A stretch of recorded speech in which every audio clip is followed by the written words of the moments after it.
Hello my viewers. In this video I just thought I'd go ahead and read some of the emails that I got here recently and give an answer all at the same time. Number one here, first off, I love your videos. They're great. 90% of my email starts off with that, but it never gets old, so keep it coming. I was wondering if you had any advice for someone who has been desperately trying to get into this profession for a few years now. Here is my problem. I quit my job, I'll leave out some of the personal things, about a year and a half ago to move back to Florida. And I'm unable to find work of any kind, even at the labor finder's place here. And I have tried the apprenticeship route, but I live too far away from any of the unions. Money is extremely non-existent, and I need to be able to provide for my wife and kids. What should I do, or do you think it is hopeless? Okay, first of all, it's tough all over. I don't think I'd worry too much about whether the unions were involved in the job or anything like that. It's a matter of being able to put food on the table and have a place to live. There's a lot of other possible routes that you can follow rather than trying to get a job at an HVAC contractor. Like, you could apply for a job at a hospital, a nursing home, apartment complexes, all sorts of places, even school boards, things like that, that do their HVAC work in-house. Here's another question. Will the superheat be high or low with the dirty condenser? If low, please explain.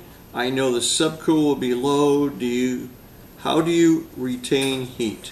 Well, it makes me think the superheat will be high, but I read that the superheat will be low. Okay, yeah.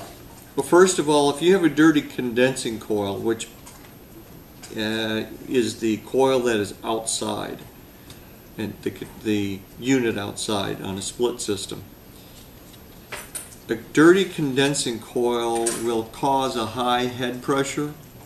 Naturally, well, your subcooling is going to be extremely low. And here's another question. It is running, but temperature is not going below 82 when outside temperature is 98. What could be the reason?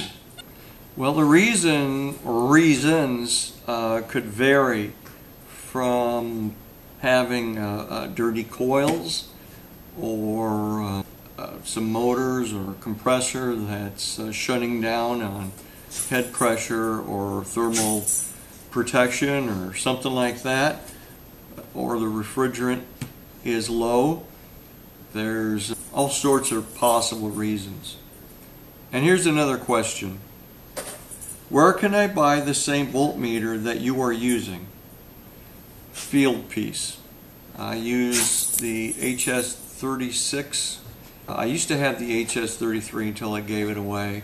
You can purchase these items in many cases online through Field Piece, or you can go to an HVAC parts house, and I'm sure they'll be glad to sell you one, or two, or three, or whatever you want.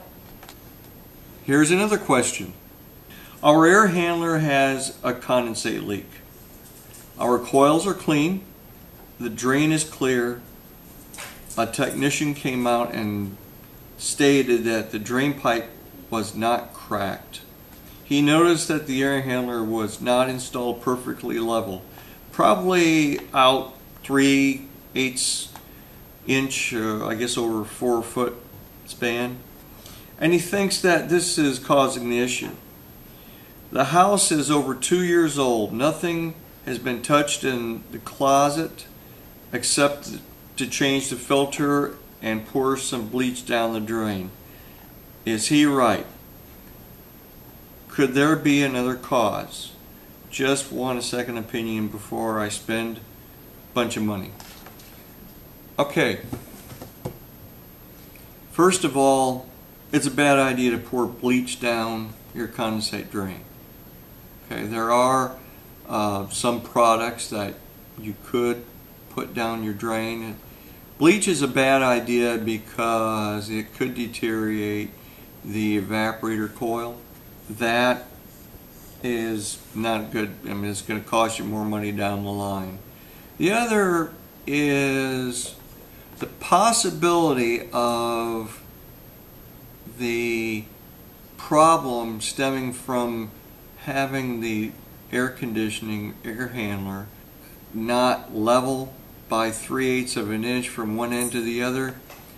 I would say it's probably not going to be it.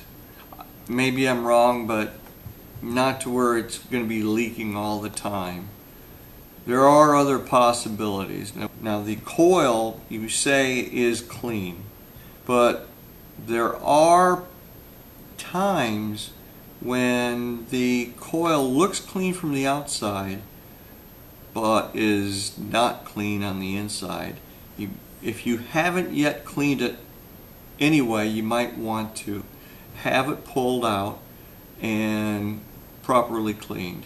The other possibility is take a look at your air filter and make sure it is clean, because that'll block up your airflow as well. You may also want to try a surfactant like CalClean by Nu-Calgon so that the condensate can drain properly. A little faster off the evaporator. That, and also it'll give you better heat exchange, keep your equipment from running too hard, things like that. So that's about all I'm going to do today. Thank you for watching.